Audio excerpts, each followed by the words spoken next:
Trump की धमकियों का असर पूरी दुनिया में दिखने लगा है। ऐसे में अब पनामा का एक बड़ा बयान आया है, जानेंगे इस बयान के मायने विस्तार से। वहीं दूसरी तरफ दिल्ली चुनाव के दंगल में अब स्वाति मालीवाल ने केजरीवाल और आम आदमी पार्टी का जमकर विरोध किया है। इसके अलावा लखनऊ में हुई जेपीसी की आखिरी मीटिंग में योगी सरकार ने ऐसा क्या कर दिया कि पूरे उत्तर प्रदेश में बवाल मचा हुआ है। नमस्कार, खबर प्रधान शो देख रहे हैं आप और मैं हूं निवेदिता।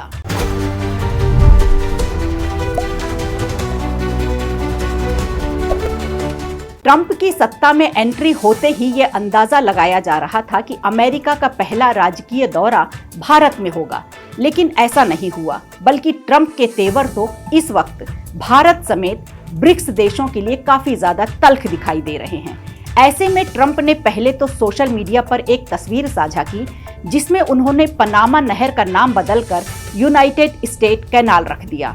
आपको बता दें कि ट्रंप के डर से अब पनामा के राष्ट्रपति राउल मुलिनो ने रविवार को कहा कि पनामा चीन के साथ belt and road show initiative यानी BRI समझौते को रिन्यू नहीं करेगा।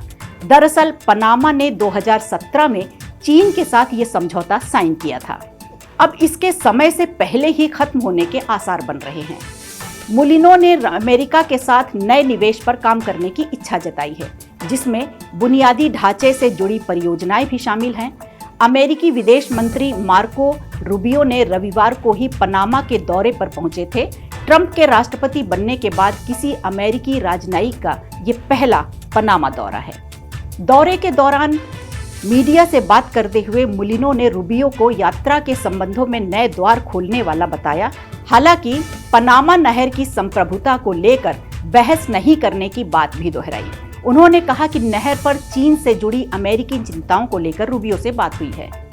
मुलिनो ने बयान के बाद अमेरिकी विदेश विभाग के दोनों देशों के बीच बातचीत की डिटेल्स शेयर की। इसमें चीन के मुद्दे पर पनामा को रूबियो की जानकारी का जिक्र किया गया।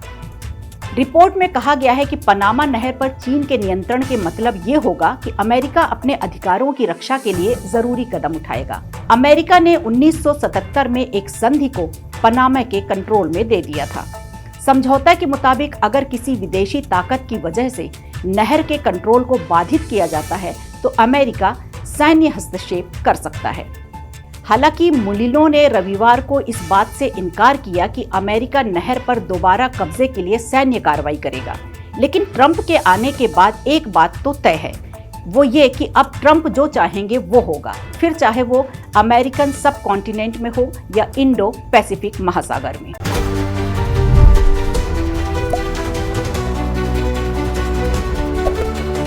दिल्ली में चुनाव से पहले लगातार अरविंद केजरीवाल और उनकी आम आदमी पार्टी पर चारों तरफ से बयानबाजी शुरू हो गई है। कभी भाजपा आप पर निशाना साधती है तो कभी केजरीवाल के लोकसभा चुनाव वाले पार्टनर राहुल गांधी भी उन्हें नहीं छोड़ते। ऐसे में अब आम आदमी पार्टी से राज्यसभा सांसद स्वाति मालीवाल ने केजरीवाल को एक बार फिर से घेरने की कोशिश की है। दरअसल स्वाति मालीवाल सोमवार को यानी आज के दिन दिल्ली में पूर्वांचल महिलाओं के साथ यमुना के घाट पर पहुंची।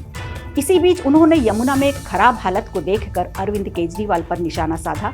साथ ही उन्होंने यमुना की इस हालत को लेकर केजरीवाल और उनकी सरकार को जिम्मेदार ठहराया है।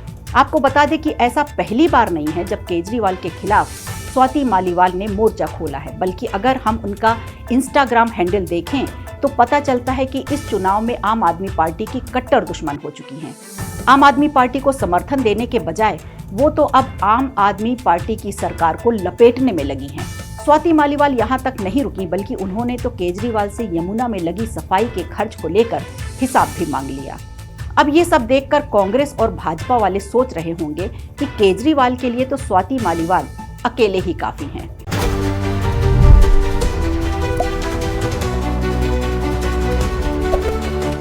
नवाबों के शहर लखनऊ में जेपीसी की जैसे ही आखिरी मीटिंग हुई, वैसे ये समझ में आ गया था कि अब वक्फ बोर्ड की नवाबी खत्म होने वाली है। दरअसल वक्फ अमेंडमेंट बिल 2024 पर सुझाव के लिए बनी जेपीसी की आखिरी मीटिंग उत्तर प्रदेश की राजधानी लखनऊ में हुई। इस दरमियान उत्तर प्रदेश हुकूमत ने जेपीसी के सामने चौंकाने वाली रिपोर्ट पेश कर दी। इसमें कहा गया कि यूपी में वक्फ की 14,000 हेक्टेयर जमीन है। इसमें से 11,000 यानी 78% सरकारी जमीन है। साथ ही योगी हुकूमत ने बताया कि लखनऊ का बड़ा इमामबाड़ा, छोटा इमामबाड़ा और अयोध्या में मौजूद बहू बेगम का मकबरा भी वक्फ जायदाद नहीं है। अब आपके मन में सवाल उठ रहा होगा कि आखिर ये बड़ा इमामबाड़ा क्या है। तो आपको बता दें कि बड़ा इमामबाड़ा को भूल भुलैया और आसिफी इमामबाड़ा के नाम से भी जाना जाता है। ये हिंदुस्तान के कदीम शिया मजहबी इमारतों में से एक है। इस इमारत को साल 1784 में अवध के नवाब आसफ उद्दौला ने बनवाया था और इस इमामबाड़े में आसिफी जामा मस्जिद, भूल भुलैया और बावली शामिल हैं। इस आसिफी जामा मस्जिद को दुनिया की 5वीं सबसे बड़ी मस्जिद माना जाता है।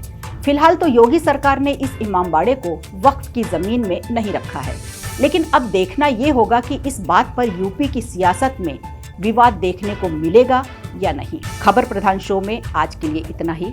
नमस्कार। वीडियो अच्छा लगा हो तो लाइक कीजिए, शेयर कीजिए और कमेंट बॉक्स में हमें जरूर बताइए।